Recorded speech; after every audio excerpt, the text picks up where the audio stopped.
Start చేయబోతున్నాం. ఇంకా వెనక వైపు మనకి ఆర్గనైజింగ్ బ్యానర్గా లేదు. స్టేజ్ 1లో ఉన్నటువంటి పిల్లలు ఇంకా నిలబడి ఉన్నారు.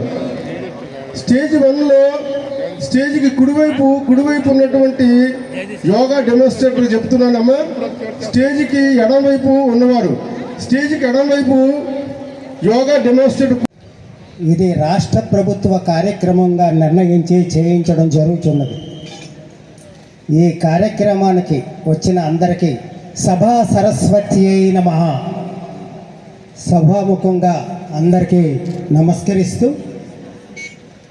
మనం ఎందుకు సమావేశం అయ్యాము, దీనికి రిఫరెన్స్ ఏమిటని మనం సూర్య నమస్కారములు వేయడానికి వచ్చిన ఈ సూర్య ఉపాసకులైన మీకందరికీ సూర్య భగవానుడు ఆయు, ఆరోగ్యం, ఐశ్వర్యం, విద్య, బుద్ధి, జ్ఞానము, సుఖము, శాంతి, సంతోషము, ఆనందము ప్రసాదించాలని మీ అందరి తరఫున సూర్య భగవాన్ని ప్రార్థిస్తున్నాను.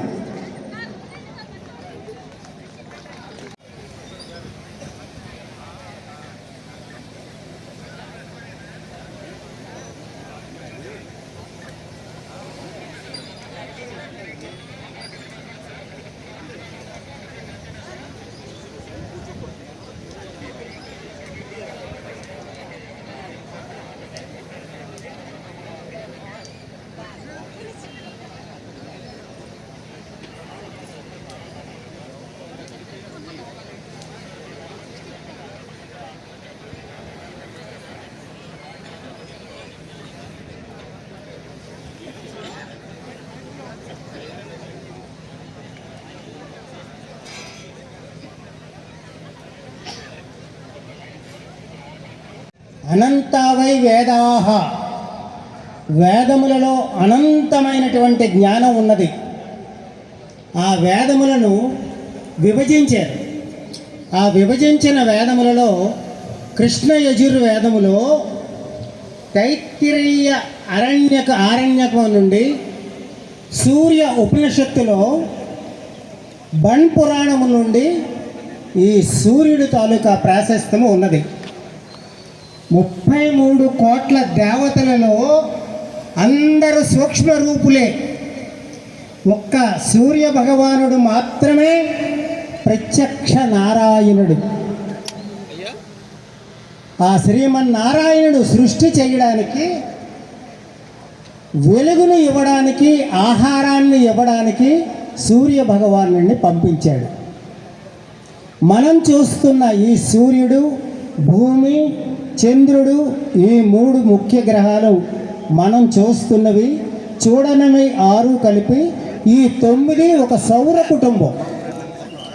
ఇటువంటి సౌర కుటుంబములు ఈ అనంత విశ్వంలో అనంతంగా ఉన్నాయి.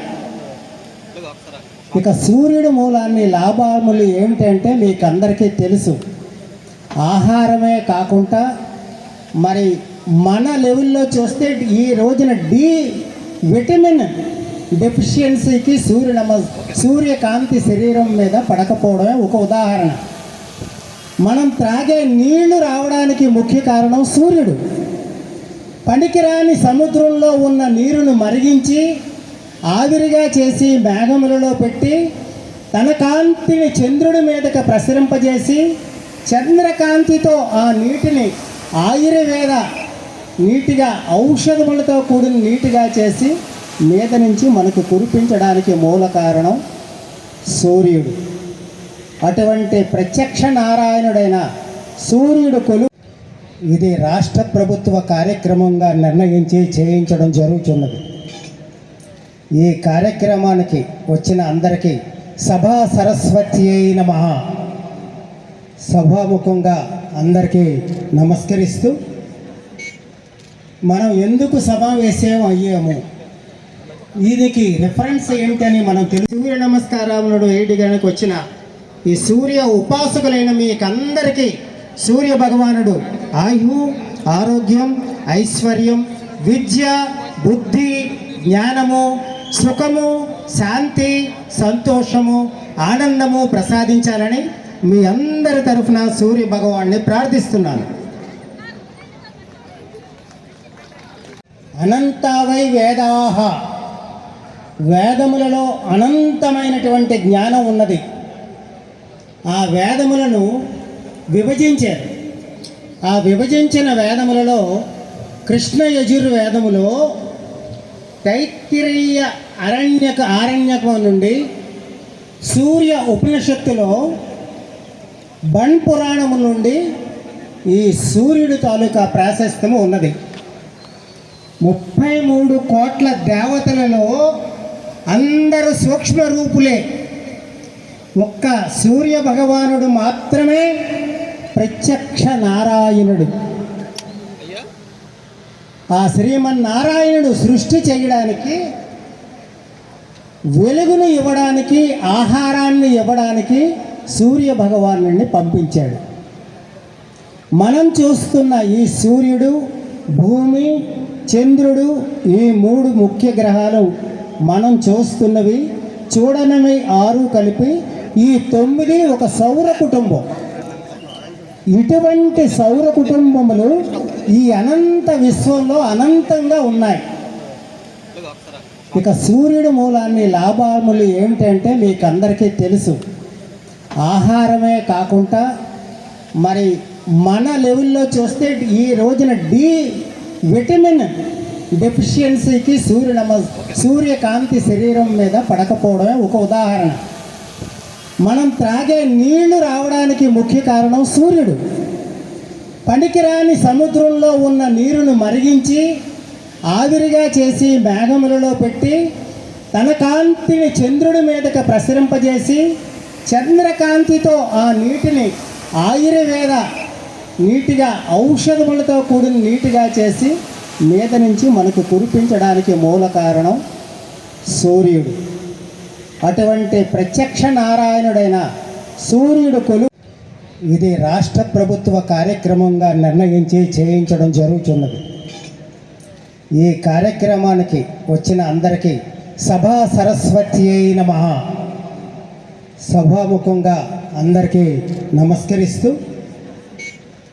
మనం ఎందుకు సమావేశం అయ్యాము, దీనికి రిఫరెన్స్ ఏంటని మనం సూర్య నమస్కారములు వేయడానికి వచ్చిన ఈ సూర్య ఉపాసకులైన మీకందరికీ సూర్య భగవానుడు ఆయు, ఆరోగ్యం, ఐశ్వర్యం, విద్య, బుద్ధి, జ్ఞానము, సుఖము, శాంతి, సంతోషము, ఆనందము ప్రసాదించాలని మీ అందరి తరఫున సూర్య భగవాన్ని ప్రార్థిస్తున్నాను.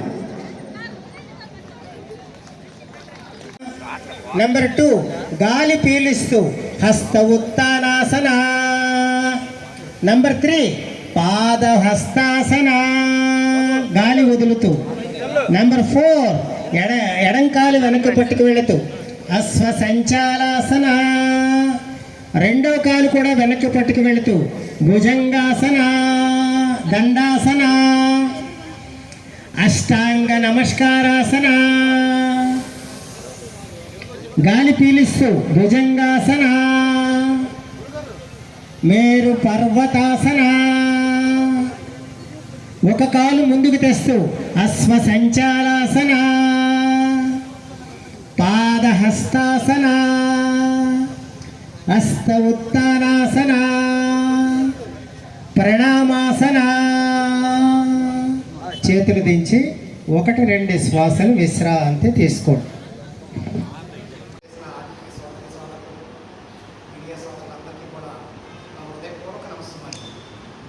మానవ జీవితం చాలా విలువైనది మరియు శ్రేష్టమైనది. అందులో ఆధ్యాత్మికత చాలా గొప్పది. మానవులు అనేక జన్మల నుండి భగవంతుని ప్రాప్తికై అనేక ధర్మాలను ఆచరిస్తూ, అనేక పురాణాలను పఠిస్తూ, తీర్థయాత్రలు, పుణ్యనది స్నానాలు, యజ్ఞయాగాలు గావిస్తూ వస్తూ ఉన్నారు. సాధారణంగా ప్రతి ఒక్కరూ ఓ భగవంతుడా, ప్రభు, హరి, పరమాత్మ అని అంటూ ఉంటారు. కానీ పరమాత్మ ఎవరు అనేది ప్రశ్నిస్తే భిన్న భిన్న అభిప్రాయాలతో సమాధానాలు చెప్తుంటారు.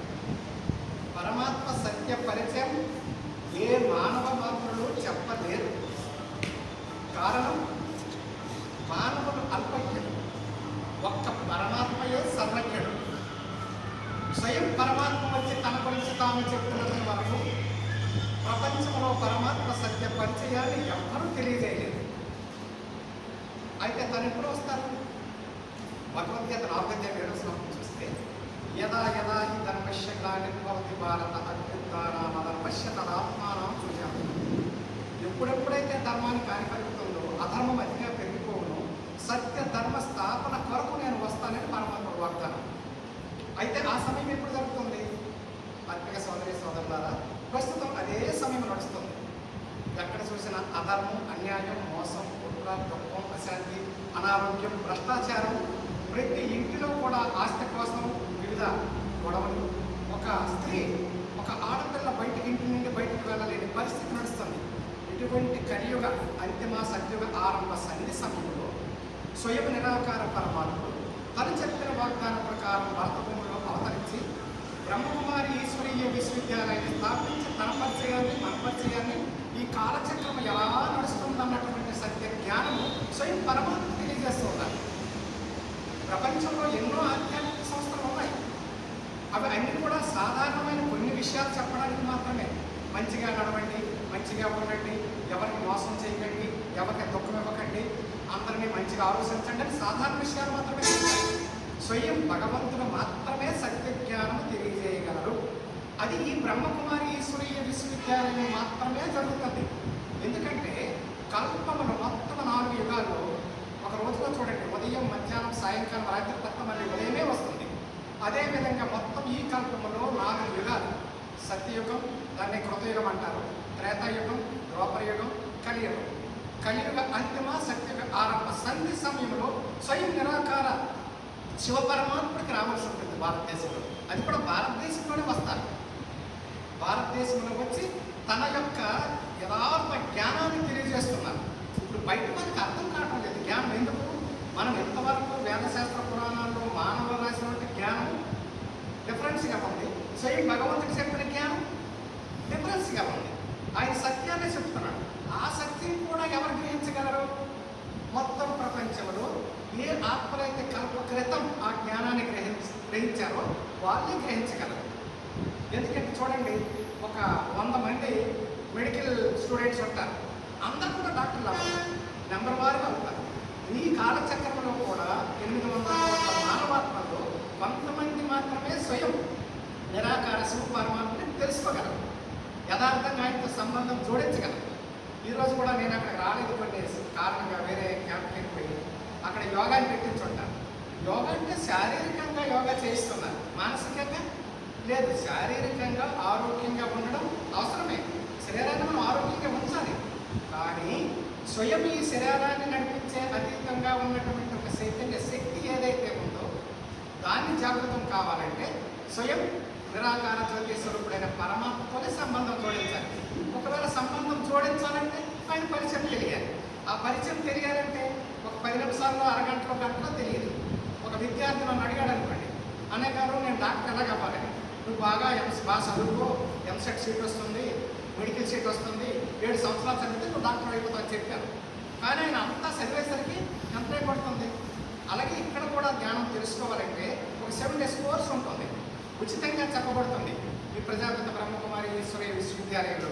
అది వచ్చి తెలుసుకుంటే మొట్టమొదటి నేనెవరు, భగవంతుడు ఎవరు, ఈ కాలచక్రం ఎలా నడుస్తుంది, ఇప్పుడు వర్తమాన సమయంలో మనం ఎటువంటి కర్మలు చేస్తే మనం శ్రేష్ట సత్యయుగానికి వెళ్ళగలము అన్నటువంటి జ్ఞానము బ్రహ్మకుమారి ఈశ్వరీయ విశ్వవిద్యాలయంలో మాత్రమే చెప్పబడుతుంది.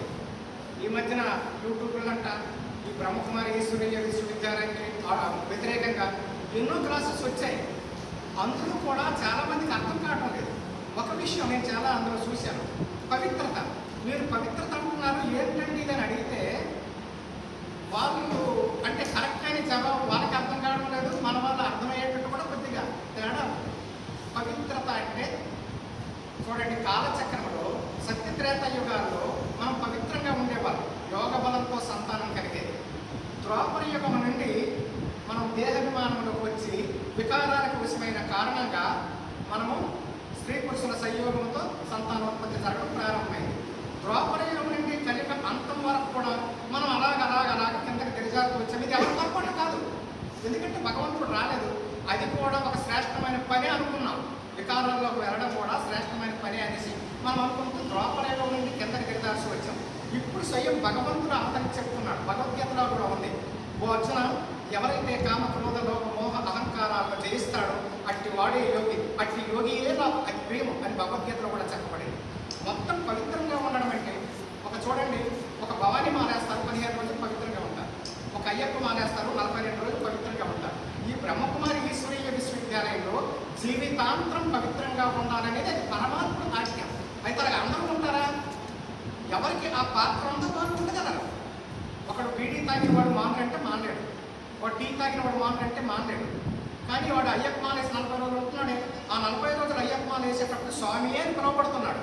ఎప్పుడైతే 43వ రోజు అయిపోయింది అప్పారావు రారంటున్నాడు, ఎందుకంటే అటు వికారాలు ప్రశ్నించారు, పవిత్రత లేదు. వాళ్ళు బ్రహ్మకుమారి ఈశ్వరీయ విశ్వవిద్యాలయంలో స్వయం భగవంతుడు చెప్పిన ఆజ్ఞ పవిత్రుల కండి యోగుల కండి ఈ ఒక్క జన్మ కోసమే. అలాగైతే చాలామంది అడుగుతుంటారు, మొత్తం పవిత్రంగా ఉంటే ప్రపంచం అలా నడుస్తుందండి. ఇప్పుడు పరివర్తనా సమయం నడుస్తుంది. ఈ పరివర్తనా సమయంలో పరమాత్మ చెప్పే ఆదేశం ఏంటంటే పవిత్రులుగా ఉండండి, ఎవరైతే పవిత్రమైన జీవితాన్ని జీవిస్తారో వారే రాబోయే కొత్త ప్రపంచమైన సత్యయుగానికి యోగ్యులుగా కాగలరు అనేది పరమాత్మ తాలూకా సందేశం. అది అందరికీ అర్థం కాదు. ఇది మనం 5 నిమిషాలు 10 నిమిషాలు చెప్పుకున్నా సరే కాదు, ఇందులో చాలా విషయాలు ఉన్నాయి. ఈ బ్రహ్మకుమారి ఈశ్వరీయ విశ్వవిద్యాలయంలో స్వయం నిరాకార శివ పరమాత్మ చెప్పినటువంటి జ్ఞానం, సత్య జ్ఞానం, అది ఎవరికైతే పాత్రలో ఉందో వాళ్ళకి అర్థమవుతుంది. చాలామంది అంటారు, అవునండి ఇప్పుడు ఇంత జనసంఖ్య ఎందుకు ఉందండి అని అంటారు. భగవంతుడు ఏం చెప్తున్నాడు, సత్యంలో 10 మందే ఉంటారు. ఒకసారి సపోజ్ మీకు 70 జన్మలు అనుకోండి ఈ కాలచక్రంలో, ఈ 3వ ప్రపంచ తదనంతరం ఆత్మలైన మనందరం మన ఇంటికి వెళ్ళిపోయినాం. అక్కడికి మీరు ఒక రాజుగా పుట్టారు, అక్కడ రాజ్యము, రాణి, భార్య అవన్నీ మీరు రాజ్యాన్ని ఏలారు. ఆ తర్వాత ఆత్మకి సాగు లేదు కదా, శరీరానికి సాగు ఉంది, మళ్ళీ 2వ జన్మ తీసుకున్నారు, మళ్ళీ అక్కడ రాజుగా రాజ్యాన్ని వెళ్ళారు, మళ్ళీ 3వ జన్మ తీసుకున్నారు. అలాగే ఈ 70వ జన్మ ఈ శరీరంతో ఈ పేరుతో పుట్టారు. అందుకే అక్కడ 8-9 లక్షలు ఉంటాయి, ఇక్కడ 800 కోట్ల మానవాత్మలు మనం తయారయ్యాము. ఇప్పుడు వినాశ తదనంతరం ఇలా పరివర్తన అవుతుంది. ప్రపంచ దేశాలన్నీ కూడా వినాశనం అయిపోయి ఒక్క భారతదేశం మాత్రమే మిగులుతుంది. దీనికి కూడా సైంటిఫిక్ కారణం ఏంటంటే ఇప్పుడు మన భూమి 23 డిగ్రీల్లో ఉంది, అప్పుడు వినాశ తదనంతరం 90 డిగ్రీలకు వస్తుంది, అప్పుడు భారతదేశం పైన ఉంటుంది. కాబట్టి అన్ని ఋతువులు కూడా సతోప్రధానంగా ఉంటాయి, అక్కడ ఎనలేని సుఖ సంతోషాలు ఉంటాయి అని భగవంతుడు చెప్తున్నాడు. ఎవరికైతే భగవంతుని మీద నమ్మకం ఉందో, ఎవరికైతే భగవంతుని తెలుసుకోవాలని తపన ఉందో వాళ్ళు ఈ జ్ఞానం వింటే వాళ్ళ జీవితంలో కూడా సుఖ సంతోషాలతో ఆనందంగా గడుపుతారు. నేను కూడా ఈ జ్ఞానంలో రాకముందు నేను 30 సంవత్సరాల ఆర్మీలో సర్వీస్ చేశాను.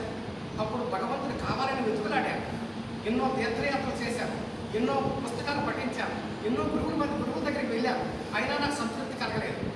ఈ అన్వేష ప్రయాణంలో ప్రజాపిత బ్రహ్మకుమారి ఈశ్వరీయ విశ్వవిద్యాలయానికి ఎప్పుడైతే సంపర్కంలోకి వచ్చానో నేనంటే ఎవరు, భగవంతుడంటే ఎవరు, ఈ కాలచక్రం ఎలా నడుస్తుంది అన్నటువంటి సత్య జ్ఞానం నాకు అర్థమైపోయింది. నా టెన్షన్ అంతా దూరం అయిపోయింది. ఓహో, ఇదే మన జీవితం. ఈ కాలచక్రంలో నేను కూడా ఒక పాత్రధారినే. అంటే ఈ 5000 సంవత్సరాల్లో నేను ఎన్ని జన్మలైతే ఎత్తానో అదే ప్రతిసారి కూడా ఎత్తుతున్నానా, అయితే నేను శ్రాంత కర్మలే చేయాలి, నేను సదా ఆనందంగా ఉండాలి అన్నటువంటి జ్ఞానం పరమాత్మను తెలుసుకున్నాను. కాబట్టి ఎంత సంతోషంగా ఉంటున్నానంటే ఈ రోజుల్లో చూడండి, అందరు కోట్ల ఆస్తులు అందరికీ ఉన్నాయి, కానీ సుఖంగా శాంతంగా ఆనందంగా ఉన్నామంటే వాళ్ళకి లేదు. ఎన్నో కోట్ల ఆస్తి ఉంది, కానీ ఇప్పుడు నా పరిస్థితులు నేను చెప్పుకోవాలంటే రాత్రి నిద్రించే ముందు రాత్రి 11 కానీ 10 కానీ 12 కానీ తిరగేసాము అంటే తండ్రి గుర్తుకు రావాలి. ఎందుకంటే ఆయన తప్ప రెండోది గుర్తు రాదు. అంత అతీంద్రియ సుఖంలో నేను అనిపిస్తున్నాను. అది వేరే వాళ్ళకి ఇంకా రకరకాల అనుభవాలు ఉంటాయి, నా అనుభవం మాత్రం అంత అతీంద్రియంగా ఉంటుంది. ఎందుకంటే సమస్యలు అంటారు చూడండి, ఇప్పుడు గృహస్థంలో సమస్యలు ఉంటాను, నేను గృహస్థుంటే నేను సమస్య అంటే ఏంటో నాకు అర్థం కాదు. సమస్య తమ సమస్య అనుకునేవాడు. ఈ జ్ఞానంలోకి రాకముందు చాలా సమస్యలు ఉండే నాకు. ఇప్పుడు సమస్య అంటే ఏంటి, అసలు ఏమీ సమస్య లేదు. మనం చేయలేకపోవడమే సమస్య, మన వీక్నెస్సే సమస్య, ఏది సమస్య లేదు. సోదరి సోదరులారా, మీ అందరికీ నేను చేసినందుకు ఈ జ్ఞానం చాలా శ్రేష్టమైనది, చాలా అద్భుతమైనది. శివ పరమాత్మ చెప్పినటువంటి జ్ఞానం నేను తెలుసుకున్నాను. నా జీవితం చాలా పరివర్తన చెందింది. కాబట్టి మీరు కూడా తెలుసుకొని ఈ విధంగా ఎంతోమంది తెలియని వారికి పరమాత్మ సందేశం అందిస్తారని హృదయపూర్వకంగా కోరుకుంటూ సెలవు తీసుకుంటున్నాను. ఓం శాంతి. జ్ఞానాన్ని నేను అర్థం చేసుకున్నాను. ఉదయాన్నే 3 గంటలకు లేవడం జరుగుతుంది. ఉదయాన్నే 3 గంటలు వేసి స్నానపానం చేసేసి ప్రారంభం అయిపోయిన తర్వాత పావు తక్కువ 4 నుండి పావు తక్కువ 5 వరకు అమృత వేళ అంటాం బ్రహ్మకుమారేశ్వరి విశ్వవిద్యాలయంలో. అమృత వేళలో తండ్రి స్మృతిలో ఉంటూ జ్ఞానం ఆయన నుండి శక్తి తీసుకోవడం, ఎంత మనం జ్ఞానం పొందామో ఆ జ్ఞానాధారంగా పరమాత్మ స్మృతిలో ఉండి ఆయన శక్తి తీసుకోవడం, దాన్ని మెడిటేషన్ అని అంటాం. ముఖ్యమైన బ్రహ్మకుమారేశ్వరి విశ్వవిద్యాలయంలో స్మృతి మెడిటేషన్ అంటే స్మృతి, తండ్రిని స్మృతి చేయడం, పరమాత్మతో సంబంధం కలిగటమే ధ్యానం అనమాట. యోగం, దాన్ని యోగం అని అంటారు బ్రహ్మకుమారేశ్వరి విశ్వవిద్యాలయంలో. పావు తక్కువ 5కి అయిపోయిన తర్వాత మళ్ళీ ఇంకా ఒక మురళి అని ఉంటుంది. ఆ మురళికి పఠించడం జరుగుతుంది. తర్వాత ఒక గంట మళ్ళీ శారీరకంగా కూడా మనం ఆరోగ్యంగా ఉండాలి కదా, దానికి ఒక ఆసనం ప్రాణాయామం అవి ఇవి జరుగుతుంటాయి. తర్వాత ఇంకా 7:30 తర్వాత ఒక అరగంట వాకింగ్ అంతా అయిపోయిన తర్వాత ఇంకా రొటీన్గా మనం ఇంకెక్కడికైనా క్లాసులకు వెళ్ళాలా, లేదా మనం ఇక్కడే మన స్థానంలో చూసుకోవాలా, కొన్ని ఇంపార్టెంట్ ప్రోగ్రాంలో మా మెయిన్ సెంటర్స్ ఉంటాయి, అక్కడికి వెళ్ళడం, ఇంకా వేరే స్థానానికి వెళ్ళడం, ఇలాగా రోజు జరుగుతుంది. కానీ అలా ఎప్పుడు జరుగుతుందంటే నిరంతరం కూడా ఈ జ్ఞానంలో ఎప్పుడైతే పరమాత్మ పైన 100% నిష్ట ఉంటుందో, ఇప్పుడు నేను ఇక్కడ కూర్చున్నానే కానీ నేనేమనుకుంటున్నాను, నేను ఒక ఆత్మను సోదరాత్మను అందరూ ఉంటూ ఉన్నారు అని స్మృతిలో నేను చెప్తున్నాను. నేను ఈ బాడీకి అతీతంగా ఉన్నాను, నేను ఈ శరీరం నాది నేను కాదు, ఈ శరీరానికి అతీతంగా ఉన్నటువంటి ఆత్మను సోదరాత్మతో మాట్లాడుతున్నాను అనే స్థితి రావాలంటే నిరంతర అభ్యాసం కావాలి. అలాగే ప్రతి క్షణం కూడా త్రావులో వెళ్ళేటప్పుడు కూడా నేను ఆత్మను ఈ బండి డ్రైవింగ్ చేస్తున్నాను, మిగతా ఆత్మలందరూ వెళ్ళిపోతున్నారు అనే స్మృతి ఎప్పుడైతే ఉంటుందో ఆటోమేటిక్గా తండ్రి స్మృతి ఉంటుంది. ఎప్పుడైతే తండ్రి స్మృతి ఆటోమేటిక్గా ఉంటుందో అప్పుడు పాపం అనేది జరగదు. పాపం ఎప్పుడు జరుగుతుంది, మనల్ని మనం మర్చిపోయి తండ్రి స్మృతి మర్చిపోతామో, ఎప్పుడైతే బాడీ కాన్షియస్లోకి వస్తామో మన ద్వారా పాపం జరుగుతుంది. ఆ పాపం జరగకుండా ఉండాలంటే నిరంతరం స్వస్థితిలో మొదటి పాఠం పక్క అయిపోవాలి. నేను ఆత్మను శరీరం వేరే, నేను ఆత్మను శరీరం వేరే. ఆత్మజ్ఞానం మీరు వినే ఉంటారు. ఇలా చెప్పాను కదా, ప్రపంచంలో అన్ని విషయాలు అందరికీ తెలుసు, 2 విషయాలు తెలియదు. నేనెవరు, భగవంతుడు ఎవరు అనే విషయాలు 2 తెలియదు. ప్రతినిత్యం మనం 2 మాట్లాడుతుంటాం, నేను నాది. కానీ నేను నాది అన్న 2 పదాలకు అర్థం తెలుసుకోలేక, నేను అంటే స్వయాన్ని వర్తిస్తుంది, నాది అంటే మనకుండా వేరేగా ఉన్నదని నాది అని అంటాం. ఉదాహరణకి ఇది నాది, నేను కాదు, పెన్ను నాది. నేను పెన్నును సోదర అంటే మీరు ఒప్పుకోరు కదా. నా పెన్ను, నా మొబైల్, నా బండి, నా సత్తు, మనకుండా ఏదైతే వేరేగా ఉంటుందో అది నాది. అయితే మానవుడు ఏమనుకుంటున్నాడు, కాలు నుండి తల వరకు కనిపించే శరీరాన్ని నేను అనుకుంటున్నాడు. నేను తెలుస్తున్నాను, తింటాను, డ్యూటీకి వెళ్తాను, పడుకుంటున్నాను. కానీ మాటల్లో బాగానే ఉంటున్నాడు. ఏమంటున్నాడు, నా కాలు, నా చెయ్యి, నా ముక్కు, నా తోడు, నా కళ్ళు, నా తల, నా శరీరం, మొత్తం మీద నా శరీరం అంటున్నాడు. నా శరీరం అంటున్నాడు, నేను శరీరం అంటున్నాడు. కానీ ఇప్పుడు నేను పెన్నను అంటే మీరు నవ్వుతారా లేదా, నా పెన్ను అంటే మీరు ఒప్పుకుంటారు. నా శరీరం అనేటప్పుడు నేనెవరు, మరి నేను వేరే ఉన్నారు కదా.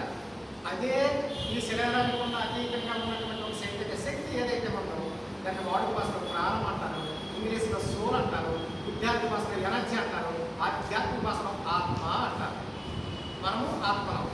ఆత్మలైన మనకి ఈ శరీరం ఒక వస్త్రం లాంటిది. మన శరీరం పంచతత్వాలతో తయారైంది. మనము ఆత్మలం. ఆత్మలైన మనము ఈ 2 కన్నుల ద్వారా చూస్తున్నాము, 3 ద్వారా మాట్లాడుతున్నాము, చెవుల ద్వారా వింటున్నాము. రోజు రాత్రి పడుకుంటుపోయినాం, రాత్రి నిద్రించిపోయాం.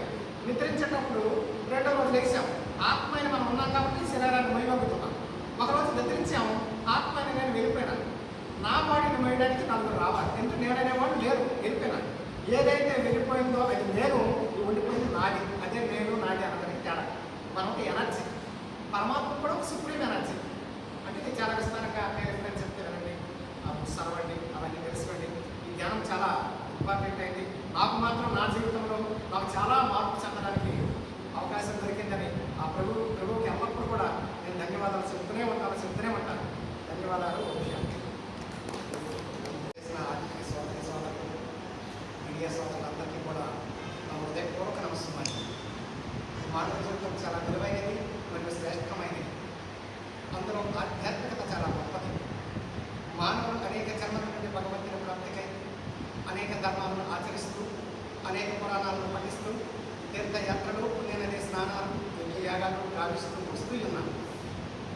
సాధారణంగా ప్రతి ఒక్కరూ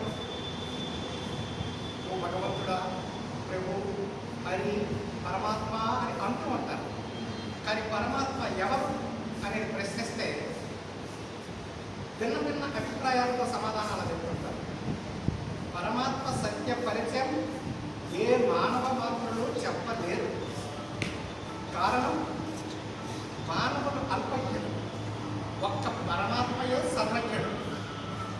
స్వయం పరమాత్మ వచ్చి తన గురించి తాము చెప్తున్నంత వరకు ప్రపంచంలో పరమాత్మ సత్య పరిచయాన్ని ఎవ్వరూ తెలియజేయలేదు. అయితే తను ఎప్పుడు వస్తారు? భగవద్గీత 4:7 శ్లోకం చూస్తే యదా యదా హి ధర్మస్య గ్లానిర్భవతి భారత అభ్యుత్థానామధర్మస్య తదాత్మానం సృజామి. ఎప్పుడెప్పుడైతే ధర్మానికి హాని కలుగుతుందో, అధర్మం అతిగా పెరిగిపోవును, సత్య ధర్మ స్థాపన కొరకు నేను వస్తానని పరమాత్ముడు వాగ్దానం. అయితే ఆ సమయం ఎప్పుడు జరుగుతుంది? ఆత్మిక సోదరి సోదరులారా, ప్రస్తుతం అదే సమయం నడుస్తుంది. ఎక్కడ చూసినా అధర్మం, అన్యాయం, మోసం, కుట్ర, దుఃఖం, అశాంతి, అనారోగ్యం, భ్రష్టాచారం, ప్రతి ఇంటిలో కూడా ఆస్తి కోసం వివిధ గొడవలు. ఒక స్త్రీ, ఒక ఆడపిల్ల ఇంటి నుండి బయటకు వెళ్ళలేని పరిస్థితి నడుస్తుంది. ఇటువంటి కలియుగ అంతిమ సత్యుగ ఆరంభ సన్నిధి సమయంలో స్వయం నిరాకార పరమాత్ముడు తను చెప్పిన వాగ్దాన ప్రకారం భరతభూమిలో అవతరించి బ్రహ్మకుమారి ఈశ్వరీయ విశ్వవిద్యాలయాన్ని స్థాపించి తన పరిచయాన్ని, మన పరిచయాన్ని, ఈ కాలచక్రం ఎలా నడుస్తుందన్నటువంటి సత్య జ్ఞానము స్వయం పరమాత్మ తెలియజేస్తున్నారు. ప్రపంచంలో ఎన్నో ఆధ్యాత్మిక సంస్థలు ఉన్నాయి. అవి అన్నీ కూడా సాధారణమైన కొన్ని విషయాలు చెప్పడానికి మాత్రమే. మంచిగా నడవండి, మంచిగా ఉండండి, ఎవరికి మోసం చేయకండి, ఎవరికి దుఃఖం ఇవ్వకండి, అందరినీ మంచిగా ఆలోచించండి అని సాధారణ విషయాలు మాత్రమే చెప్తారు.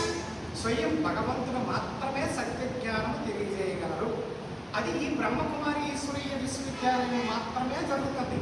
ఎందుకంటే కల్పములు మొత్తం 4 యుగాల్లో ఒక రోజులో చూడండి, ఉదయం, మధ్యాహ్నం, సాయంకాలం, రాత్రి తప్ప మళ్ళీ ఉదయమే వస్తుంది. అదేవిధంగా మొత్తం ఈ కల్పములో 4 యుగాలు. సత్యయుగం, దాన్ని కృతయుగం అంటారు. త్రేతాయుగం, ద్వాపరయుగం, కలియుగం. కలియుగ అంతిమ సత్యుగ ఆరంభ సంధి సమయంలో స్వయం నిరాకార శివపరమాత్మకి రావాల్సి ఉంటుంది భారతదేశంలో. అది కూడా భారతదేశంలోనే వస్తారు. భారతదేశంలో వచ్చి తన యొక్క యథార్థ జ్ఞానాన్ని తెలియజేస్తున్నారు. ఇప్పుడు బయట మనకి అర్థం కావడం లేదు జ్ఞానం ఎందుకు. మనం ఎంతవరకు వేదశాస్త్ర పురాణాల్లో మానవ రాసినటువంటి జ్ఞానం డిఫరెన్స్గా ఉంది, స్వయం భగవంతుడికి చెప్పిన జ్ఞానం డిఫరెన్స్గా ఉంది. ఆయన సత్యాన్ని చెప్తున్నాడు. ఆ సత్యం కూడా ఎవరు గ్రహించగలరు? మొత్తం ప్రపంచంలో ఏ ఆత్మలైతే కల్ప క్రితం ఆ జ్ఞానాన్ని గ్రహించారో వాళ్ళే గ్రహించగలరు. ఎందుకంటే చూడండి, ఒక 100 మంది మెడికల్ స్టూడెంట్స్ ఉంటారు. అందరూ కూడా డాక్టర్లు అవుతారు, నెంబర్ వారుగా అవుతారు.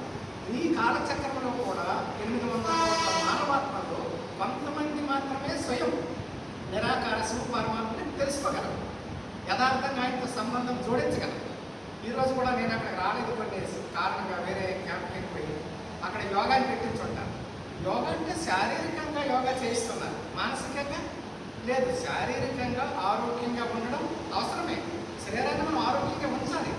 కానీ స్వయం ఈ శరీరాన్ని నడిపించే అతీతంగా ఉన్నటువంటి ఒక చైతన్య శక్తి ఏదైతే ఉందో దాన్ని జాగృతం కావాలంటే స్వయం నిరాకార జ్యోతి స్వరూపుడైన పరమాత్మతోనే సంబంధం జోడించాలి. ఒకవేళ సంబంధం జోడించాలంటే ఆయన పరిచయం తెలియాలి. ఆ పరిచయం తెలియాలంటే ఒక 10 నిమిషాల్లో, అరగంటలో, గంటలో తెలియదు. ఒక విద్యార్థి నన్ను అడిగాడు అనుకోండి, అనే గారు నేను డాక్టర్ ఎలా కావాలని, నువ్వు బాగా చదువుకో, ఎంసెట్ సీట్ వస్తుంది, మెడికల్ సీట్ వస్తుంది, 7 సంవత్సరాలు చదివితే నువ్వు డాక్టర్ అయిపోతావు అని చెప్పాను. కానీ ఆయన అంతా చదివేసరికి ఎంత పడుతుంది. అలాగే ఇక్కడ కూడా జ్ఞానం తెలుసుకోవాలంటే ఒక 7 days కోర్స్ ఉంటుంది, ఉచితంగా చెప్పబడుతుంది ఈ ప్రజాపిత బ్రహ్మకుమారి ఈశ్వరీయ విశ్వవిద్యాలయంలో. అది వచ్చి తెలుసుకుంటే మొట్టమొదటి నేనెవరు, భగవంతుడు ఎవరు, ఈ కాలచక్రం ఎలా నడుస్తుంది, ఇప్పుడు వర్తమాన సమయంలో మనం ఎటువంటి కర్మలు చేస్తే మనం శ్రేష్ఠ సత్యయుగానికి వెళ్ళగలము అన్నటువంటి జ్ఞానము బ్రహ్మకుమారి ఈశ్వరీయ విశ్వవిద్యాలయంలో మాత్రమే చెప్పబడుతుంది. ఈ మధ్యన యూట్యూబ్లంట ఈ బ్రహ్మకుమారి ఈశ్వరీయ విశ్వవిద్యాలయానికి వ్యతిరేకంగా ఎన్నో క్లాసెస్ వచ్చాయి. అందులో కూడా చాలామందికి అర్థం కావడం లేదు. ఒక విషయం నేను చాలా అందులో చూశాను, పవిత్రత. మీరు పవిత్రత అంటున్నారు ఏంటండి అని అడిగితే వాళ్ళు అంటే కరెక్ట్ అయిన జవాబు వాళ్ళకి అర్థం కావడం లేదు, మన వాళ్ళు అర్థమయ్యేటట్టు కూడా కొద్దిగా తేడా. పవిత్రత అంటే చూడండి, కాలచక్రంలో సత్యత్రేత యుగాల్లో మనం పవిత్రంగా ఉండేవాళ్ళం. యోగ బలంతో సంతానం కలిగేది. ద్వాపర యుగం నుండి మనం దేహాభిమానంలోకి వచ్చి వికారాలకు వశమైన కారణంగా మనము స్త్రీ పురుషుల సంయోగంతో సంతానోత్పత్తి జరగడం ప్రారంభమైంది. ద్వాపర యుగం నుండి కలియుగ అంతం వరకు కూడా మనం అలాగ కిందకి దిగజారుతూ వచ్చాము. ఇది ఎవరి పొరపాటు కాదు, ఎందుకంటే భగవంతుడు రాలేదు. అది కూడా ఒక శ్రేష్టమైన పని అనుకున్నాం. వికారాల్లోకి వెళ్ళడం కూడా శ్రేష్టమైన పని అనేసి మనం అనుకుంటూ ద్వాపర యుగం నుండి కిందకి దిగజాల్సి వచ్చాం.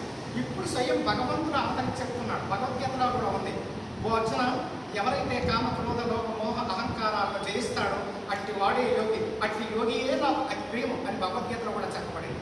మొత్తం పవిత్రంగా ఉండడం అంటే చూడండి, ఒక భవానీ మానేస్తారు 15 రోజులు పవిత్రంగా ఉంటారు, ఒక అయ్యప్ప మానేస్తారు 42 రోజులు పవిత్రంగా ఉంటారు. ఈ బ్రహ్మకుమారి ఈశ్వరీయ విశ్వవిద్యాలయంలో జీవితాంతరం పవిత్రంగా ఉండాలనేది అది పరమాత్మ ఆజ్ఞ. అయితే అలాగే అందరూ ఉంటారా? ఎవరికి ఆ పాత్ర ఉందో వారు ఉండగలరు. ఒకడు బీడీ తాగిన వాడు మానడంటే మానలేడు, వాడు టీ తాగిన వాడు మానడంటే మానలేడు. కానీ వాడు అయ్యప్ప మానేసి 40 రోజులు ఉంటున్నాడే, ఆ 40 రోజులు అయ్యప్ప మానేసేటప్పుడు స్వామియే అని పిలువబడుతున్నాడు. ఎప్పుడైతే 43వ రోజు అయిపోయింది అప్పారావు రాలంటున్నాడు, ఎందుకంటే అటు వికారాలు వశమైంది, పవిత్రత లేదు. వాడు బ్రహ్మకుమారి ఈశ్వరీయ విశ్వవిద్యాలయంలో స్వయం భగవంతుడు చెప్పిన ఆజ్ఞ పవిత్రుల కండి యోగుల కండి ఈ ఒక్క జన్మ కోసమే. అలాగైతే చాలామంది అడుగుతుంటారు, మొత్తం పవిత్రంగా ఉంటే ప్రపంచం ఎలా నడుస్తుందండి? ఇప్పుడు పరివర్తనా సమయం నడుస్తుంది.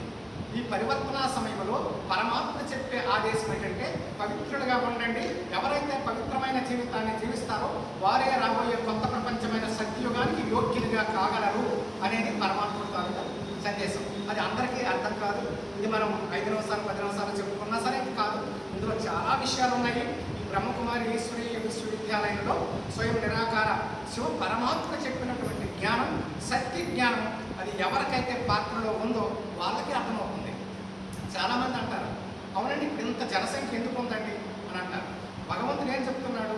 సత్యంలో కొద్దిమందే ఉంటారు. ఒకసారి సపోజ్ మీకు 70 జన్మలు అనుకోండి ఈ కాలచక్రంలో.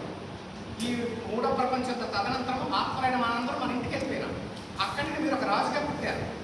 అక్కడ రాజ్యము, రాణి, భార్య అవన్నీ మీరు రాజ్యాన్ని ఏలారు. ఆ తర్వాత ఆత్మకి సాగు లేదు కదా, శరీరానికి సాగు ఉంది. మళ్ళీ 2వ జన్మ తీసుకున్నారు, మళ్ళీ అక్కడ రాజుగా రాజ్యాన్ని వెళ్ళారు, మళ్ళీ 3వ జన్మ తీసుకున్నారు. అలాగే ఈ 70వ జన్మ ఈ శరీరంతో ఈ పేరుతో పుట్టారు మీరు. అందుకే అక్కడ 8-9 లక్షలు ఉంటాయి, ఇక్కడ 800 కోట్ల మానవాత్మలు మనం తయారయ్యాము. ఇప్పుడు వినాశ తదనంతరం ఇలా పరివర్తన అవుతుంది. ప్రపంచ దేశాలన్నీ కూడా వినాశనం అయిపోయి ఒక్క భారతదేశం మాత్రమే మిగులుతుంది. దీనికి కూడా సైంటిఫిక్ కారణం ఏంటంటే ఇప్పుడు మన భూమి 23 డిగ్రీల్లో ఉంది. అప్పుడు వినాశ తదనంతరం 90 డిగ్రీలకు వస్తుంది. అప్పుడు భారతదేశం పైన ఉంటుంది. కాబట్టి అన్ని ఋతువులు కూడా సతోప్రధానంగా ఉంటాయి. అక్కడ ఎనలేని సుఖ సంతోషాలు ఉంటాయి అని భగవంతుడు చెప్తున్నాడు. ఎవరికైతే భగవంతుని మీద నమ్మకం ఉందో, ఎవరికైతే భగవంతుని తెలుసుకోవాలని తపన ఉందో వాళ్ళు ఈ జ్ఞానం వింటే వాళ్ళ జీవితంలో కూడా సుఖ సంతోషాలతో ఆనందంగా గడుపుతారు. నేను కూడా ఈ జ్ఞానంలో రాకముందు నేను 30 సంవత్సరాలు ఆర్మీలో సర్వీస్ చేశాను. అప్పుడు భగవంతుడు కావాలని వెతుకులాడాను, ఎన్నో తీర్థయాత్రలు చేశాను, ఎన్నో పుస్తకాలు పఠించాను, ఎన్నో గురువుల దగ్గరికి వెళ్ళాను. అయినా నాకు సంతృప్తి కలగలేదు. ఈ అన్వేషణ ప్రయాణంలో ప్రజాపిత బ్రహ్మకుమారి ఈశ్వరీయ విశ్వవిద్యాలయానికి ఎప్పుడైతే సంపర్కంలోకి వచ్చానో నేనంటే ఎవరు, భగవంతుడంటే ఎవరు, ఈ కాలచక్రం ఎలా నడుస్తుంది అన్నటువంటి సత్య జ్ఞానం నాకు అర్థమైపోయింది. నా టెన్షన్ అంతా దూరం అయిపోయింది. ఓహో, ఇదే మన జీవితం. ఈ కాలచక్రంలో నేను కూడా ఒక పాత్రధారినే. అంటే ఈ 5000 సంవత్సరాల్లో నేను ఎన్ని జన్మలైతే ఎత్తానో అదే ప్రతిసారి కూడా ఎత్తుతున్నానా? అయితే నేను శ్రాంత కర్మలే చేయాలి, నేను సదా ఆనందంగా ఉండాలి అన్నటువంటి జ్ఞానం పరమాత్మ తెలుసుకున్నాను. కాబట్టి ఎంత సంతోషంగా ఉంటున్నానంటే ఈ రోజుల్లో చూడండి, అందరు కోట్ల ఆస్తులు అందరికీ ఉన్నాయి, కానీ సుఖంగా శాంతంగా ఆనందంగా ఉన్నామంటే వాళ్ళకి లేదు. ఎన్నో కోట్ల ఆస్తి ఉంది. కానీ ఇప్పుడు నా పరిస్థితులు నేను చెప్పుకోవాలంటే రాత్రి నిద్రించే ముందు రాత్రి 11 కానీ 10 కానీ 12 కానీ తిరగేసాము అంటే తండ్రి గుర్తుకు రావాలి. ఎందుకంటే ఆయన తప్ప రెండోది గుర్తు రాదు. అంత అతీంద్రియ సుఖంలో నేను అనిపిస్తున్నాను. అది వేరే వాళ్ళకి ఇంకా రకరకాల అనుభవాలు ఉంటాయి. నా అనుభవం మాత్రం అంత అతీంద్రియంగా ఉంటుంది. ఎందుకంటే సమస్యలు అంటారు చూడండి, ఇప్పుడు గృహస్థంలో సమస్యలు ఉంటాను. నేను గృహస్థుంటే నేను సమస్య అంటే ఏంటో నాకు అర్థం కాదు. సమస్య అనుకునేవాడు. ఈ జ్ఞానంలోకి రాకముందు చాలా సమస్యలు ఉండే నాకు. ఇప్పుడు సమస్య అంటే ఏంటి? అసలు ఏమీ సమస్య లేదు. మనం చేయలేకపోవడమే సమస్య, మన వీక్నెస్సే సమస్య. ఏది సమస్య లేదు. సోదరి సోదరులారా, మీ అందరికీ ఇచ్చేసినందుకు ఈ జ్ఞానం చాలా శ్రేష్టమైనది, చాలా అద్భుతమైనది. శివ పరమాత్ముడు చెప్పినటువంటి జ్ఞానం నేను తెలుసుకున్నాను. నా జీవితం చాలా పరివర్తన చెందింది. కాబట్టి మీరు కూడా తెలుసుకొని ఈ విధంగా ఎంతోమంది తెలియని వారికి పరమాత్మ సందేశం అందిస్తారని హృదయపూర్వకంగా కోరుకుంటూ సెలవు తీసుకుంటున్నాను. ఓం శాంతి. జ్ఞానాన్ని నేను అర్థం చేసుకున్నాను. ఉదయాన్నే 3 గంటలకు లేవడం జరుగుతుంది. ఉదయాన్నే 3 గంటలు వేసి స్నానపానం చేసేసి, స్నానపానం అయిపోయిన తర్వాత 4 నుండి 5 వరకు అమృత వేళ అంటాం బ్రహ్మకుమారేశ్వరి విశ్వవిద్యాలయంలో. అమృత వేళలో తండ్రి స్మృతిలో ఉంటూ జ్ఞానం ఆయన నుండి శక్తి తీసుకోవడం, ఎంత మనం జ్ఞానం పొందామో ఆ జ్ఞానాధారంగా పరమాత్మ స్మృతిలో ఉండి ఆయన శక్తి తీసుకోవడం, దాన్ని మెడిటేషన్ అని అంటాం. ముఖ్యమైన బ్రహ్మకుమారేశ్వరి విశ్వవిద్యాలయంలో స్మృతి, మెడిటేషన్ అంటే స్మృతి, తండ్రిని స్మృతి చేయడం, పరమాత్మతో సంబంధం కలిగటమే ధ్యానం అనమాట. యోగము, దాన్ని యోగం అని అంటారు బ్రహ్మకుమారేశ్వరి విశ్వవిద్యాలయంలో. 5 అయిపోయిన తర్వాత మళ్ళీ ఇంకా ఒక మురళి అని ఉంటుంది. ఆ మురళికి పఠించడం జరుగుతుంది. తర్వాత 1 గంట మళ్ళీ శారీరకంగా కూడా మనం ఆరోగ్యంగా ఉండాలి కదా, దానికి ఒక ఆసనం, ప్రాణాయామం అవి జరుగుతుంటాయి. తర్వాత ఇంకా 7:30 తర్వాత ఒక అరగంట వాకింగ్ అంతా అయిపోయిన తర్వాత ఇంకా రొటీన్గా మనం ఇంకెక్కడికైనా క్లాసులకు వెళ్ళాలా, లేదా మనం ఇక్కడే మన స్థానంలో చూసుకోవాలా. కొన్ని ఇంపార్టెంట్ ప్రోగ్రాంలో మా మెయిన్ సెంటర్స్ ఉంటాయి, అక్కడికి వెళ్ళడం, ఇంకా వేరే స్థానానికి వెళ్ళడం, ఇలాగా రోజు జరుగుతుంది. కానీ అలా ఎప్పుడు జరుగుతుందంటే నిరంతరం కూడా ఈ జ్ఞానంలో ఎప్పుడైతే పరమాత్మ పైన 100% నిష్ట ఉంటుందో, ఇప్పుడు నేను ఇక్కడ కూర్చున్నానే కానీ నేనేమనుకుంటున్నాను, నేను ఒక ఆత్మను, సోదరాత్మను అందరూ ఉంటూ ఉన్నారు అని స్మృతిలో నేను చెప్తున్నాను. నేను ఈ బాడీకి అతీతంగా ఉన్నాను, నేను ఈ శరీరం నాది, నేను కాదు. ఈ శరీరానికి అతీతంగా ఉన్నటువంటి ఆత్మను సోదరాత్మతో మాట్లాడుతున్నాను అనే స్థితి రావాలంటే నిరంతర అభ్యాసం కావాలి. అలాగే ప్రతి క్షణం కూడా త్రావులో వెళ్ళేటప్పుడు కూడా నేను ఆత్మను ఈ బండి డ్రైవింగ్ చేస్తున్నాను, మిగతా ఆత్మలందరూ వెళ్ళిపోతున్నారు అనే స్మృతి ఎప్పుడైతే ఉంటుందో ఆటోమేటిక్గా తండ్రి స్మృతి ఉంటుంది. ఎప్పుడైతే తండ్రి స్మృతి ఆటోమేటిక్గా ఉంటుందో అప్పుడు పాపం అనేది జరగదు. పాపం ఎప్పుడు జరుగుతుంది, మనల్ని మనం మర్చిపోయి తండ్రి స్మృతి మర్చిపోతామో, ఎప్పుడైతే బాడీ కాన్షియస్లోకి వస్తామో మన ద్వారా పాపం జరుగుతుంది. ఆ పాపం జరగకుండా ఉండాలంటే నిరంతరం స్వస్థితిలో మొదటి పాఠం పక్క అయిపోవాలి. నేను ఆత్మను, శరీరం వేరే, నేను ఆత్మను, శరీరం వేరే. ఆత్మజ్ఞానం మీరు వినే ఉంటారు. ఇలా చెప్పాను కదా, ప్రపంచంలో అన్ని విషయాలు అందరికీ తెలుసు, 2 విషయాలు తెలియదు. నేనెవరు, భగవంతుడు ఎవరనే విషయాలు 2 తెలియదు. ప్రతినిత్యం మనం 2 మాట్లాడుతుంటాం, నేను, నాది. కానీ నేను, నాది అన్న 2 పదాలు అర్థం తెలుసుకోలేకపోయాం. నేను అంటే స్వయాన్ని వర్తిస్తుంది, నాది అంటే మనకుండా వేరేగా ఉన్నదని నాది అని అంటాం. ఉదాహరణకి ఇది నాది, నేను కాదు, గన్ను నాది. నేను గన్నును సోదర అంటే మీరు ఒప్పుకోరు కదా. నా పెన్ను, నా మొబైల్, నా బండి, నా సత్తు, మనకుండా ఏదైతే వేరేగా ఉంటుందో అది నాది. అయితే మానవుడు ఏమనుకుంటున్నాడు, కారు నుండి తల వరకు కనిపించే శరీరాన్ని నేను అనుకుంటున్నాడు. నేను తెలుస్తున్నాను, తింటాను, డ్యూటీకి వెళ్తున్నాను, పడుకుంటున్నాను. కానీ మాటల్లో బాగానే ఉంటున్నాడు. ఏమంటున్నాడు, నా కారు, నా చెయ్యి, నా ముక్కు, నా నోరు, నా కళ్ళు, నా తల, నా శరీరం, మొత్తం మీద నా శరీరం అంటున్నాడు. నా శరీరం అంటున్నాడు, నేను శరీరం అంటున్నాడు. ఇప్పుడు నేను పెన్నను అంటే మీరు నవ్వుతారా లేదా? నా పెన్ను అంటే మీరు ఒప్పుకుంటారు. నా శరీరం అనేటప్పుడు నేనేమో మరి నేను వేరే ఉన్నాను కదా. అదే ఈ శరీరానికి ఉన్న అతీతంగా ఉన్నటువంటి ఒక శక్తి ఏదైతే ఉందో దాన్ని వాడుక భాషలో ప్రాణం అంటారు, ఇంగ్లీష్లో సోల్ అంటారు, విద్యార్థి భాషలో ఎనర్జీ అంటారు, ఆధ్యాత్మిక భాషలో ఆత్మ అంటారు. మనము ఆత్మలం. ఆత్మలైన మనకి ఈ శరీరం ఒక వస్త్రం లాంటిది. మన శరీరం పంచతత్వాలతో తయారైంది. మనము ఆత్మలం. ఆత్మలైన మనము ఈ 2 కళ్ళ ద్వారా చూస్తున్నాం, 3 ద్వారా మాట్లాడుతున్నాం, చెవుల ద్వారా వింటున్నాం. రోజు రాత్రి పడుకుంటుపోయినాం, రాత్రి నిద్రించిపోయాం. నిద్రించేటప్పుడు 2వ రోజు లేచాం. ఆత్మైన మనం ఉన్నాం కాబట్టి శరీరాన్ని మొయ్యగలుగుతున్నాం. ఒకరోజు నిద్రించాము, ఆత్మని నేను వెళ్ళిపోయినాను. నా బాడీని మొయ్యడానికి 4 రావాలి. ఎందుకు నేననేవాడు లేరు, వెళ్ళిపోయినాను. ఏదైతే వెళ్ళిపోయిందో అది నేను, ఉండిపోయింది నాది. అదే నేను, నాది అన్నదానికి తేడా. మనం ఒక ఎనర్జీ, పరమాత్మ కూడా ఒక సుప్రీం ఎనర్జీ.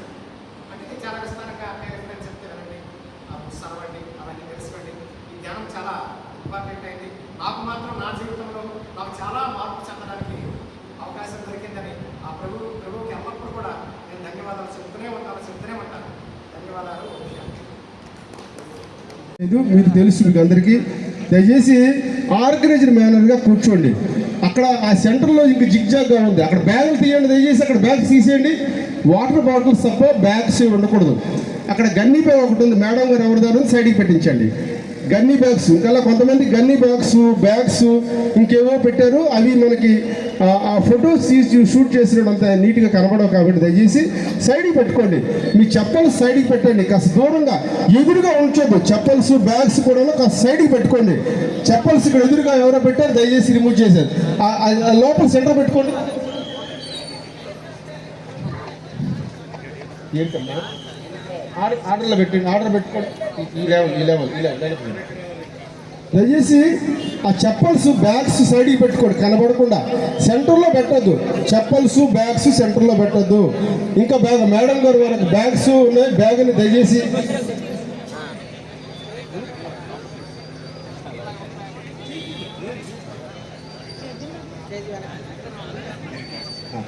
అలాగే మేము ఇక్కడ డిస్ట్రిక్ట్ అడ్మినిస్ట్రేషన్స్ వారు ఆ పబ్లిక్ మీ ఇష్టదైవాన్ని ప్రార్థించండి. ఎవరైతే వాళ్ళకి నమస్కరించి వినండి మంత్రాన్ని. సర్వేషాం స్వస్తిర్భవతు, సర్వేషాం శాంతిర్భవతు, సర్వేషాం పూర్ణం భవతు. అశ్వసంచాలాసన, ఎడంకాలు కూడా వెనక్కి పట్టుకు వెళుతూ భుజ దండాసన, అష్టాంగ నమస్కారాసన, భుజంగాసన, మేరు పర్వతాసన. కుడికాలే ముందుకు తెస్తూ అశ్వసంచాలాసన, ఎడంకాలు కూడా ముందుకు తెస్తూ పాదహస్తాసన, గాలి వదులుతూ గాలి పీలిస్తూ హస్త ఉత్తానాసన, గాలి వదులుతూ ప్రణామాసన. చేతులు దించండి, 1-2 విశ్రాంతి శ్వాసలు అందరూ నమస్కార ముద్రలోకి రండి. నెంబర్ 2 గాలి పీలిస్తూ హస్త ఉత్తానాసన, ఆ చేతుల్ని చూడండి. నెంబర్ 3 గాలి వదులుతూ పాదహస్తాసన, చేతులు కాలుకి తగిలించండి. నెంబర్ 4 కుడి కాలు వెనక్కి పట్టుకు వెళ్ళండి, అశ్వసంచాలాసన. నెంబర్ 5 ఎడంకాలు కూడా వెనక్కి పట్టుకు వెళ్ళి దండాసన. నెంబర్ 6 అష్టాంగ నమస్కారాసన. నెంబర్ 7 భుజంగాసన, పైకి లేవాలి గాలి పీలిస్తూ. నెంబర్ 8 పర్వతాసన, గాలి బంధించాలి. నెంబర్ 9 కుడికాలే ముందుకు తెస్తూ అశ్వసంచాలాసన. నెంబర్ 10 ఎడంకాలు కూడా ముందుకు తెచ్చి పాదహస్తాసన.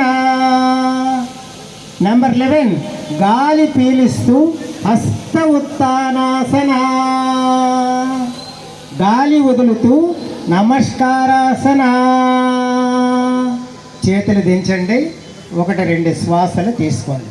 ఇది ఒక సూర్య నమస్కారం. ఓం శాంతి శాంతి శాంతి. హరి ఓం తత్సత్. ముగిసిందండి. ఇప్పుడు సూర్య నమస్కారం చేశారు. అందరికీ నా విన్నపం, ఎవరైతే ఎలా వచ్చారో, ఏ విధమైన మీ గ్రూప్స్తో మీ కాలేజీ కేర్ టేకర్స్ వచ్చారో, పర్టికులర్గా ఆల్ ఇన్స్టిట్యూషన్స్ ఓం శాంతి శాంతి శాంతి. హరి ఓం తత్సత్. ముగిసిందండి. ఇప్పుడు సూర్య నమస్కారం చేశారు. అందరికీ నా విన్నపం, ఎవరైతే ఎలా వచ్చారో, ఏ విధమైన మీ గ్రూప్స్తో మీ కాలేజీ కేర్ టేకర్స్ వచ్చారో, పర్టికులర్గా ఆల్ ఇన్స్టిట్యూషన్స్ రండి. మీ మీ ఇష్టదైవాన్ని ప్రార్థించండి. ఎవరైతే వాళ్ళకి నమస్కరించి వినండి మంత్రాన్ని. సర్వేషాం స్వస్తిర్భవతు, సర్వేషాం శాంతిర్భవతు, సర్వేషాం పూర్ణం భవతు. కళ్ళు తెరవద్దు. మీ చెవులతో ఈ అమృతాసన సలహాలను సూచనలు పాటించండి. నా తల, కాళ్ళు, చేతులు, మొండెము, గుండెలు సమతుల్యమైన ప్రదేశంలో ఉన్నవి. 6 నమస్కారములలో 72 ముద్రలు వేయడం మూలాన్ని ప్రాణాయామ సహితంగా నా 72,000 నాడులలో ఉన్న మలినములన్నీ కదిలి కరిగి వాయు రూపంలో గాలి వదులుతున్నప్పుడు, ద్రవ రూపంలో మూత్రాశయమునకు, మల రూపంలో ఘన పదార్థాలు పోయి నా శరీరంలోనికి శుద్ధిపడిన 72 నాడులలోనికి అనంతమైన సూర్యశక్తి ప్రవేశిస్తున్నది. 2 హస్తరేఖలు ఆకాశం వైపు ఉండాలి. 2 కాళ్ళు ప్రక్కకి వదిలి ఉండాలి. ఏ అవయవము మీద బిగింపు కానీ పట్టు కానీ ఉండకూడదు. కళ్ళు మూసుకొని ప్రసన్న వదనంతో సాక్షిభూతులుగా మీ శ్వాసను గమనించండి. గాలి పీల్చుతున్నప్పుడు మనకు తెలిసిన ఆక్సిజనే కాకుండా శివాంశం అయిన ప్రాణవాయువు లోపలికి వెళుతున్నది. కనుక నా ఛాతీ పొంగుతున్నది. గాలి వదిలినప్పుడు కార్బన్ డయాక్సైడ్, బొగ్గు పులుసు వాయువు బయటకు పోవడానికి నా ఛాతీ పొట్ట కండరాలు కొంగుతున్నవి. ఒక సాక్షిభూతులుగా పూరకము అంటే ఇన్హిలేషన్, గాలి లోపలికి వెళుతున్నప్పుడు వ్యాకోచిస్తున్న ఛాతీ కండరాలు గమనించండి. గాలి వదులుతున్నప్పుడు ఉంటే లక్షల ఖర్చు పెట్టే వైద్యం తగ్గుతుంది, ప్రభుత్వానికి కూడా తగ్గుతుంది. ఎక్సర్సైజ్ తర్వాత రిలాక్సేషన్ ఇది మోస్ట్ ఇంపార్టెంట్. నంబర్ 6 అష్టాంగ నమస్కారాసన. నంబర్ 7 భుజంగాసన. నంబర్ 8 పర్వతాసన. నంబర్ 9 కుడికాలు ముందుకు తెస్తూ అశ్వ సంచాలాసన. ఎడంకాలు కూడా ముందుకు తెస్తూ పాదహస్తాసన. గాలి పీలిస్తూ హస్త ఉత్తానాసన. గాలి వదులుతూ ప్రణామాసన. చేతులు దించి విశ్రాంతి. సోలార్ ప్లెక్సస్ సూర్యుడితో కనెక్ట్ అయిన ఆ మణిపూరక చక్రం అక్కడే ఉంటుంది. ఆ సోలార్ ప్లెక్సస్ ద్వారా ఆ సూర్యుడి అనంతమైన శక్తి మనకి అందుతూ ఉంటుంది. ఆ లేలేత సూర్యకిరణాలు మీ నాభి ద్వారా మీ శరీరం అంతా ప్రసరిస్తున్నట్టుగా భావించండి. దీర్ఘమైన శ్వాస తీసుకుందాం. నెమ్మదిగా విడిచిపెట్టేద్దాం.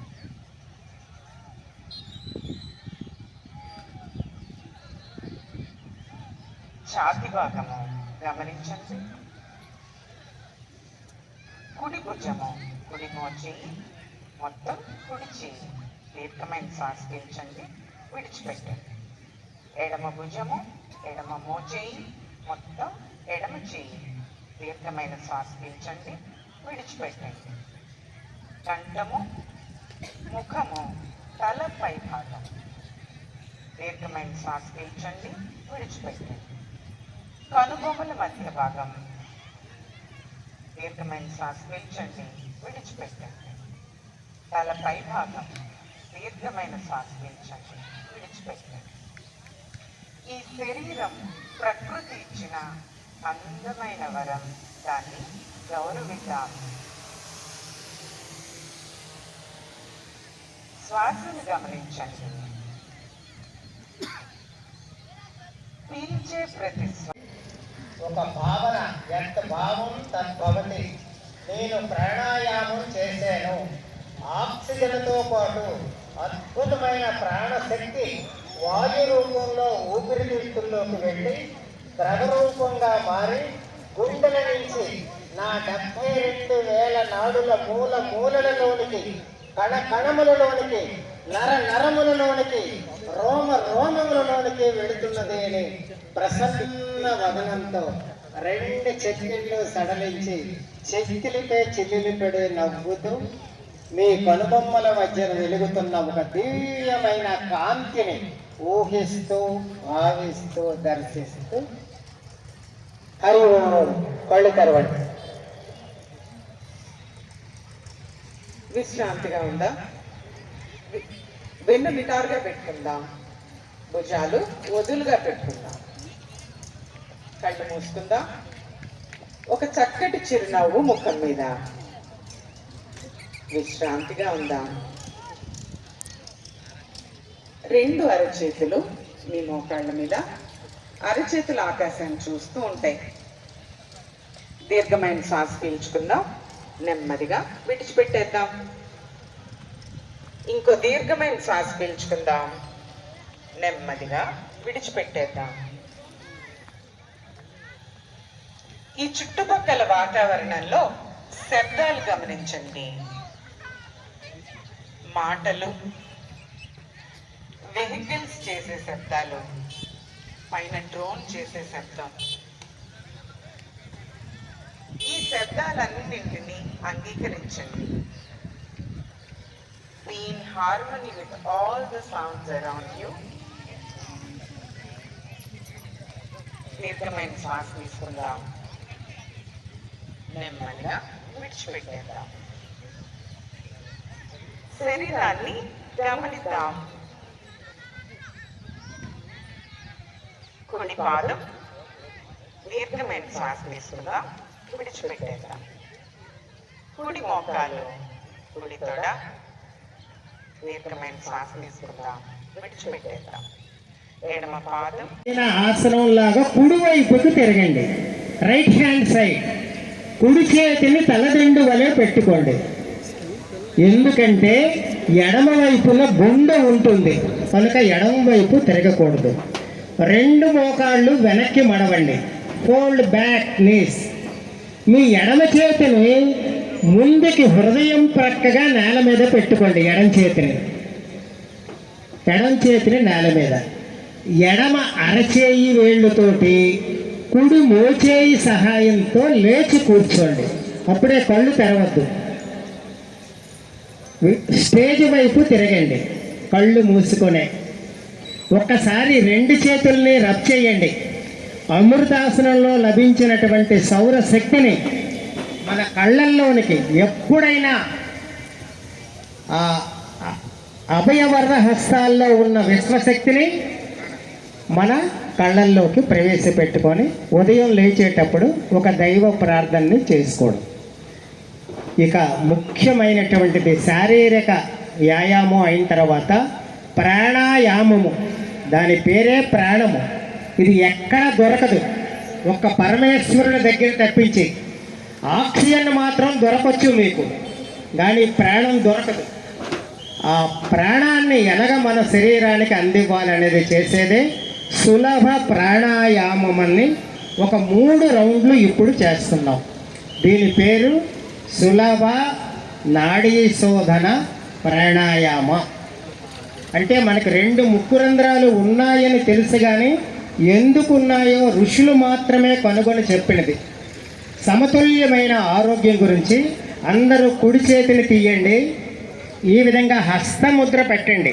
బొటకన వేళ్ళు ఒకటి, చూపుడు వేలు మధ్య వేలు కలిపి ఉండాలి. ఉంగరపు వేలు చిటికిన వేళ్ళు కలిపి ఉండాలి. ఈ కుడి చేతిని కుడి నాసికారంధ్రాన్ని మూసుకోండి. అందరూ కళ్ళు మూసుకోండి. ఎడమ నాసికారంధ్రం ద్వారా గాలి పీల్చండి. మనస్సును శిరస్సు మీదకు పట్టుకు వెళ్ళండి. ఎడమ నాసికను మూసేయండి. కుడిని తెరిచి కుడి ద్వారా గాలి వదలండి.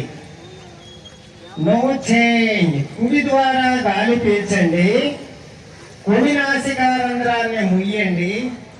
ఎడమని తెరిచి ఎడమ ద్వారా గాలి వదలండి. ఇది 1 రౌండ్. సెకండ్ రౌండ్ ఎడమ ద్వారానే గాలి పీల్చండి. ముక్కు రంధ్రాన్ని మార్చి కుడి ద్వారా గాలి వదలండి. కుడి ద్వారానే గాలి పీల్చండి. కుడి ముక్కు రంధ్రాన్ని మూసి ఎడమని తెరిచి గాలి వదలండి. సెకండ్ రౌండ్ అయింది. No change. ఎడమ ద్వారానే గాలి పీల్చండి.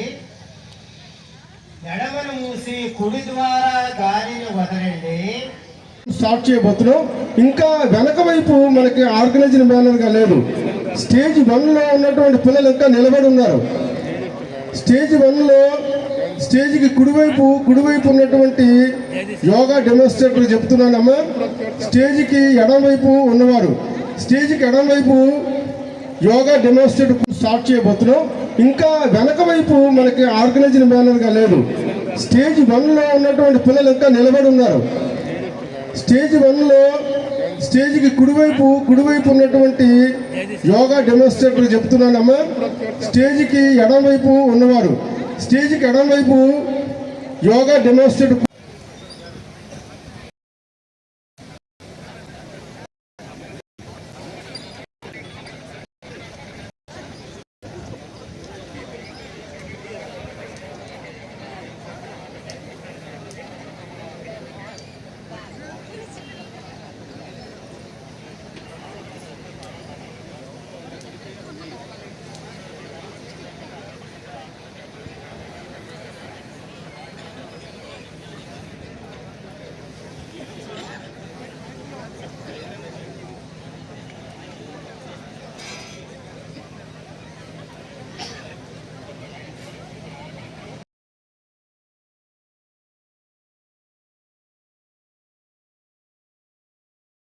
అనంతావై వేదాహ. వేదములలో అనంతమైనటువంటి జ్ఞానం ఉన్నది. ఆ వేదములను విభజించారు. ఆ విభజించిన వేదములలో కృష్ణ యజుర్వేదములో తైత్తిరీయ ఆరణ్యకం నుండి, సూర్య ఉపనిషత్తులో బణ్ పురాణము నుండి ఈ సూర్యుడి తాలూకా ప్రాశస్త్యము ఉన్నది. 33 కోట్ల దేవతలలో అందరూ సూక్ష్మ రూపులే. ఒక్క సూర్య భగవానుడు మాత్రమే ప్రత్యక్ష నారాయణుడు. ఆ శ్రీమన్నారాయణుడు సృష్టి చేయడానికి, వెలుగును ఇవ్వడానికి, ఆహారాన్ని ఇవ్వడానికి సూర్య భగవానుడిని పంపించాడు. మనం చూస్తున్న ఈ సూర్యుడు, భూమి, చంద్రుడు, ఈ 3 ముఖ్య గ్రహాలు మనం చూస్తున్నవి. చూడనివి 6 కలిపి ఈ 9 ఒక సౌర కుటుంబం. ఇటువంటి సౌర కుటుంబములు ఈ అనంత విశ్వంలో అనంతంగా ఉన్నాయి. ఇక సూర్యుడి మూలాన్ని లాభములు ఏమిటంటే మీకు అందరికీ తెలుసు. ఆహారమే కాకుండా మరి మన లెవెల్లో చూస్తే ఈ రోజున డి విటమిన్ డెఫిషియన్సీకి సూర్యకాంతి శరీరం మీద పడకపోవడమే ఒక ఉదాహరణ. మనం త్రాగే నీళ్లు రావడానికి ముఖ్య కారణం సూర్యుడు. పనికిరాని సముద్రంలో ఉన్న నీరును మరిగించి ఆవిరిగా చేసి మేఘములలో పెట్టి తన కాంతిని చంద్రుడి మీదకి ప్రసరింపజేసి చంద్రకాంతితో ఆ నీటిని ఆయుర్వేద నీటిగా, ఔషధములతో కూడిన నీటిగా చేసి మీద నుంచి మనకు కురిపించడానికి మూల కారణం సూర్యుడు. అటువంటి ప్రత్యక్ష నారాయణుడైన సూర్యుడు కొలు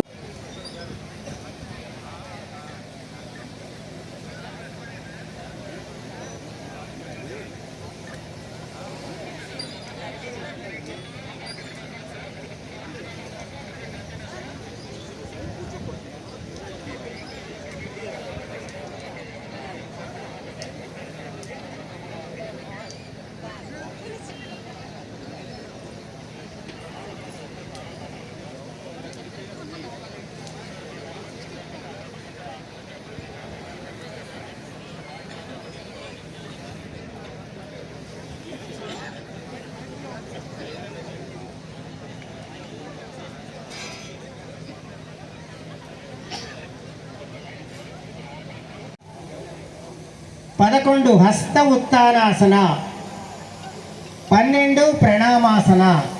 చేతులు క్రిందికి దించి విశ్రాంతిగా నిలబడతారు.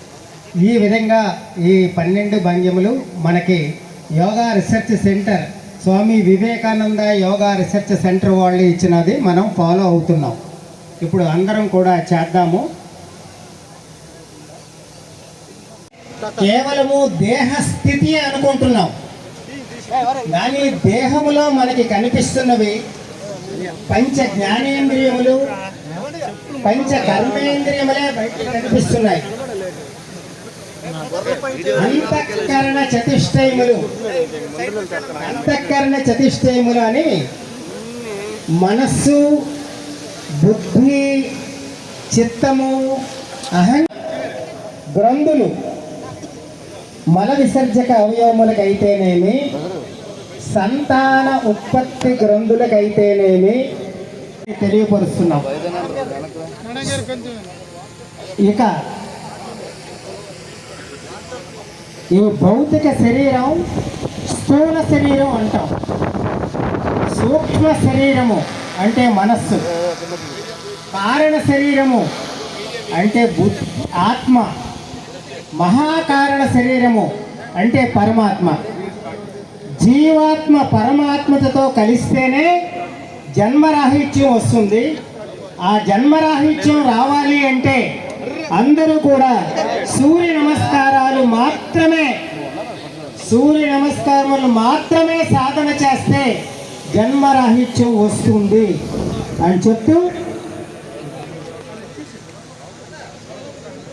ఇప్పుడు సూర్య నమస్కారములు వేయడానికి మరొకసారి మీరందరూ చూడండి. ఒక 2 నమస్కారములు ఈ ఎలా ఉన్నాయో ఆ విధంగా స్టేజ్ మీద ఉన్నవాళ్ళు చేసి చూపిస్తారు, చూడండి. తర్వాత ప్రార్థనతో ప్రారంభిస్తాం. అశ్వ సంచాలాసన, ఎడంకాలు కూడా వెనక్కి పట్టుకు వెళుతూ భుజ దండాసన, అష్టాంగ నమస్కారాసన, భుజంగాసన, మేరు పర్వతాసన. కుడికాలే ముందుకు తెస్తూ అశ్వ సంచాలాసన, ఎడంకాలు కూడా ముందుకు తెస్తూ పాదహస్తాసన, గాలి వదులుతూ గాలి పీలిస్తూ హస్త ఉత్తానాసన, గాలి వదులుతూ ప్రణామాసన. చేతులు దించండి. 1-2 విశ్రాంతి శ్వాసలు నమః. నా పేరు ఎంవి రామారావు, కానీ యోగా రామారావు గారి అని తెలుసు. గత 4 దశాబ్దాలుగా బిఎస్ఎన్ఎల్లో ఇంజనీర్గా పనిచేస్తున్నాయి. ఈ మానవ సేవే మాధవ సేవగా అందరికీ శారీరక, మానసిక, ఆధ్యాత్మిక ఆరోగ్యాన్ని ఇవ్వడానికి నా వంతుగా సేవ చేస్తున్నాను. ఆ సందర్భంగా ఈ రథసప్తమి రోజున రాష్ట్ర ప్రభుత్వం అన్ని సంస్థల్ని జతకలుపుకొని 5,000 మందితో ఈ రోజున ఈ సూర్య నమస్కారాలు వేయించడం జరిగింది. సూర్యుడి ఒక్కడే 33 కోట్ల దేవతలలో ప్రత్యక్ష దైవం. ఆయన మూలాన్నే ఈ సృష్టి నిలబడడానికి నారాయణుడు సృష్టించాడు. ఆయన అటువంటి సూర్యనారాయణ మూలాన్ని లాభాలేంటో మీకు తెలుసు. మనకి డి విటమిన్ లభించడానికైనా, పంటలు పండడానికైనా, తాగడానికి నీరు రావడానికైనా, వృక్షములు పెరిగి ఆక్సిజన్ ఇవ్వాలన్నా సూర్యుడే మూలకారకుడు. ఆయన పని తాను ఏకచక్రం 7 రథాల మీద ఉంటూ ఆయన ప్రపంచానికి ఆరోగ్యాన్ని, శక్తిని ఇస్తున్నాడు. అటువంటి సూర్యనారాయణుడు అనాది కాలము నుండి దేవేంద్రుడు ప్రతిష్ఠించినటువంటి దేవాలయమే హర్షవిల్లిలో శ్రీ సూర్యనారాయణ స్వామి దేవాలయం. ఇంద్రుడు చేసిన ఒక పనికి శాపవశాత్తు అనారోగ్యకారుడు అయినప్పుడు నారాయణుడికి వేడుకుంటే, నా ప్రతిరూపమైన సూర్యదేవుణ్ణి నువ్వు ఆరాధన చెయ్యు, నీ రోగం పోతుంది అని చెప్తే ఆ ఇంద్రుడు మన శ్రీకాకుళంలో అడుగుపెట్టి ఇంద్రపుష్కరిని తవ్వించి సూర్యనారాయణ స్వామిని ప్రతిష్ఠించి ఆరాధన చేసి ఆరోగ్యాన్ని పొందాడు. అలాగే శ్రీకృష్ణుడు కొడుకైనటువంటి సాంబుడు కూడా కుష్ఠవ్యాధి వచ్చినప్పుడు ఈ కృష్ణుడు కూడా తన కొడుకుకి ఏమీ చెయ్యలేక నేనేమీ చేయలేను, ఆరోగ్యాన్ని ఇచ్చి నేను సంపదలైతే ఇస్తాను, ఆరోగ్యం కావాలంటే సూర్యదేవుడిని నేను ప్రార్థన చెయ్యంటే సాంబుడు కూడా సూర్యదేవుడికి ఆరాధించే పొంది.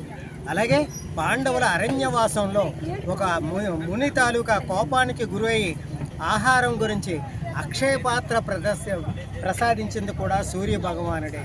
ఇక శ్రీరామచంద్రుడు చావేలేని రావణాసురుణ్ణి చంపలేనప్పుడు అగస్త్య మహాముని వచ్చి ఆదిత్య హృదయాన్ని ఇచ్చి ఆ ఆదిత్య హృదయం చదివినంత మాత్రమనే రావణాసురుని చావేలేని రావణాసురుని చంపే మార్గాలు దేవతలు ప్రసాదించారు.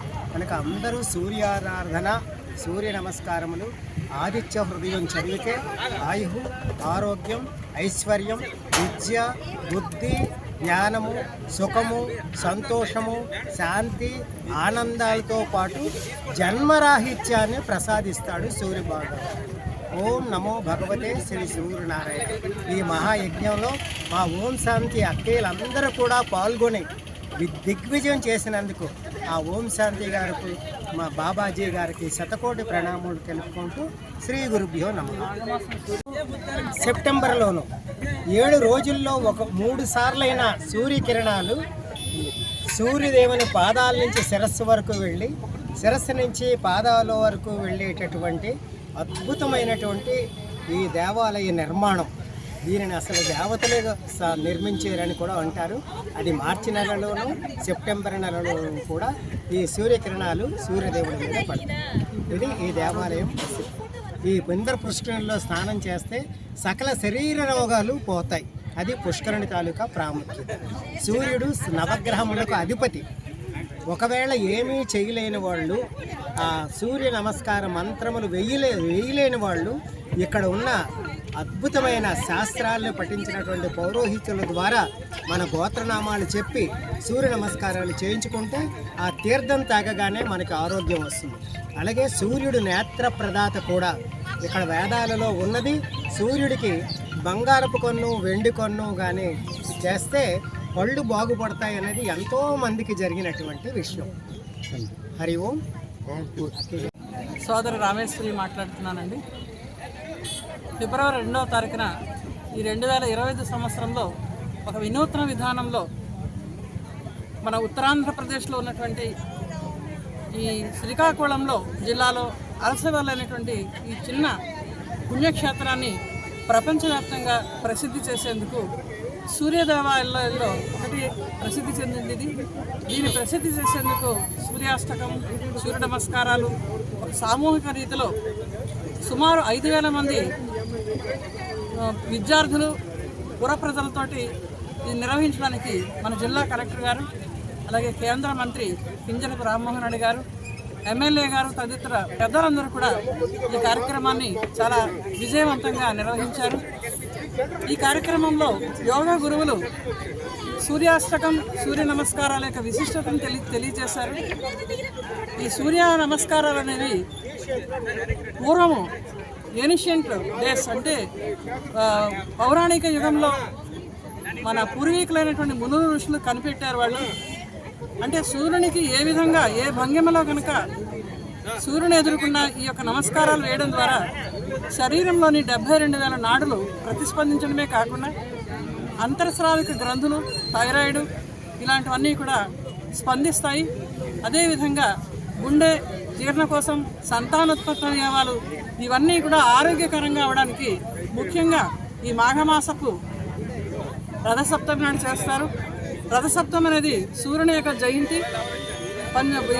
ఈరోజు వసంత పంచమి నాడు విశేషంగా సరస్వతీదేవి జయంతి సందర్భంగా ఈ కార్యక్రమాన్ని మొట్టమొదటిసారిగా ఇది ప్రపంచవ్యాప్తంగా అందరికీ తెలియాలని, సూర్య దేవాలయం తెలియాలని అందరూ కూడా చేపట్టారు. చాలా చాలా ఆనందకరమైనటువంటి విషయం ఇది. మీడియా వారు మన సూర్యదేవుని ఆలయాన్ని ప్రత్యక్షంగా అందరికీ కూడా చూపించి ఇక్కడ ఉన్నటువంటి విధి విధానాన్ని, సనాతన ధర్మాన్ని తెలిపే విధంగా మనం ఇవందరూ తూచా తప్పకుండా ఆచరించాలని, సూర్యాష్టకం, ఆదిత్య హృదయం, సూర్య నమస్కారాలు ఇవన్నీ చేయడం ద్వారా మరి ఎన్నో కోట్లు డబ్బులు వెచ్చించి వైద్య సదుపాయానికి, వైద్య సౌకర్యాలకు వెళ్ళవలసిన అవసరం లేదని యోగా గురువులు ఇందులో ముఖ్యంగా ప్రకటించారు.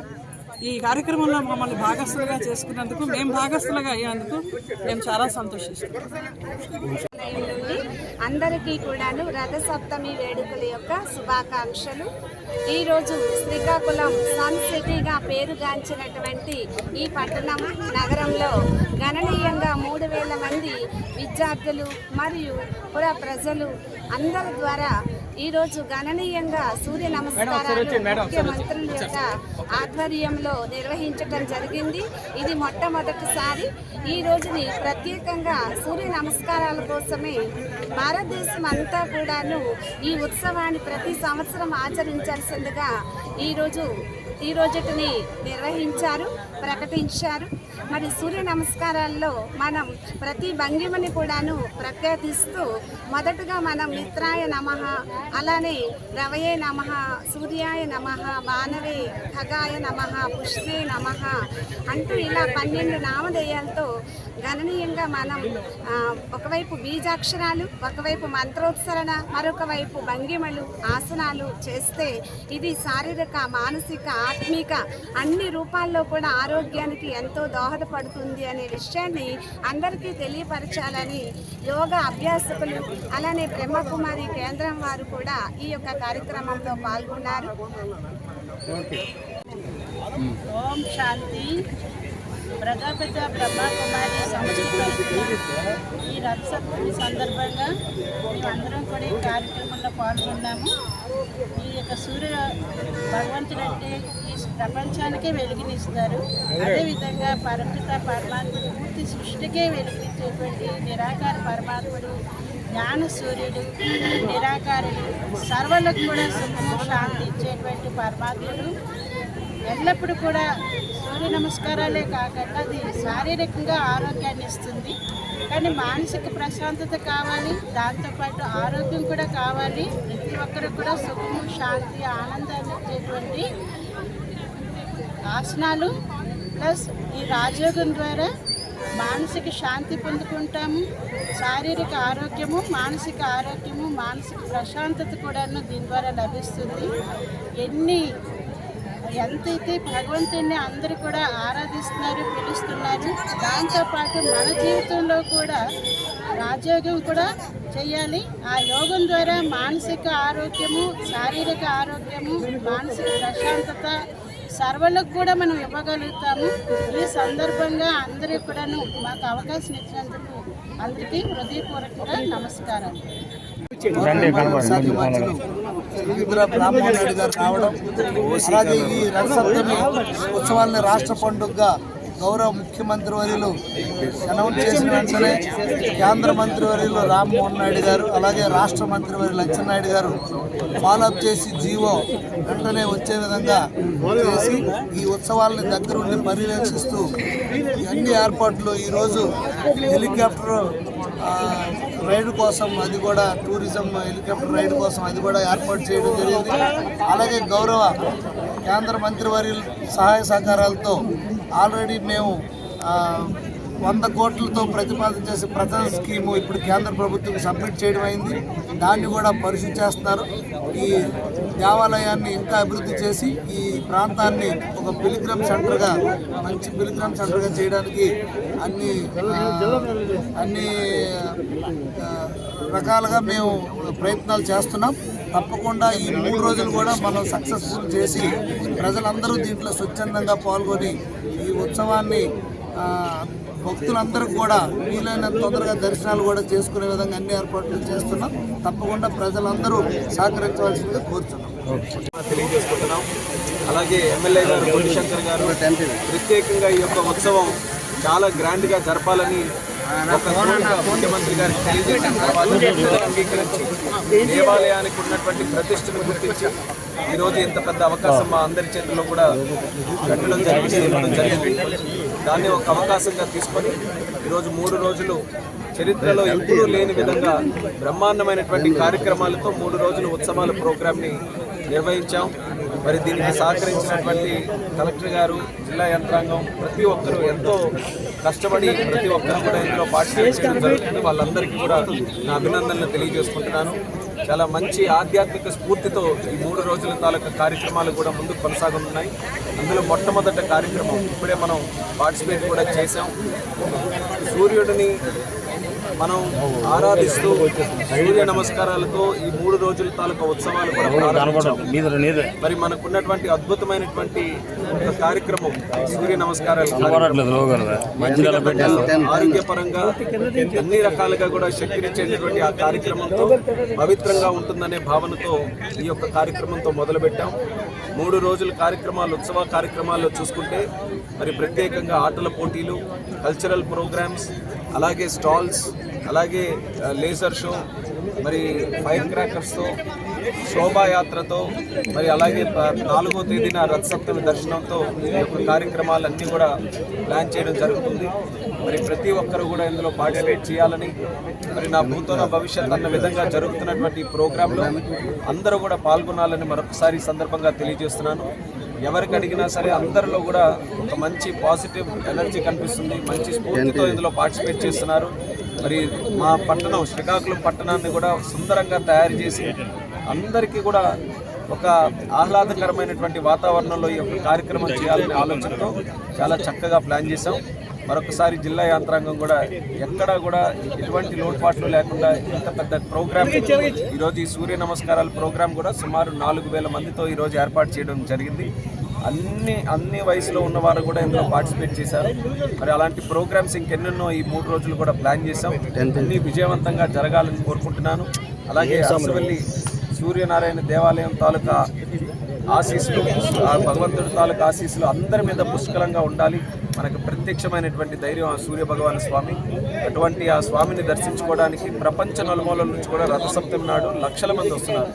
ఆ రోజులు కూడా చాలా భారీగా ఏర్పాట్లన్నీ కూడా చేసి భక్తులు దర్శనం కోసం వచ్చే వాళ్ళు ఎవ్వరికి కూడా ఎటువంటి ఇబ్బందులు లేకుండా దర్శనం చేసే విధంగా అన్ని ఏర్పాట్లు కూడా చేయడం జరిగింది. మరి అందరూ కూడా చాలా చక్కగా ఇక్కడికి వచ్చేసి మరి దర్శనం చేసుకొని ఆలయాన్ని కూడా భవిష్యత్తులో ఇంకా దశాత్ స్కీమ్ కూడా కేంద్రం నుంచి కూడా నిధులు తీసుకొని వచ్చి డెవలప్ చేయాలన్న ఆలోచనతో ఇది ఒక మొట్టమొదటి అడుగుగా మేము కూడా భావిస్తున్నాం. ఒక మంచి కార్యక్రమానికి నాంది పలుకుతూ ముందుకు నడుస్తున్నాం. దానికి అందరి తాలూకు ఆశీస్సులు ఉండాలి, సహకారం ఉండాలని మరొకసారి తెలియజేస్తున్నాం.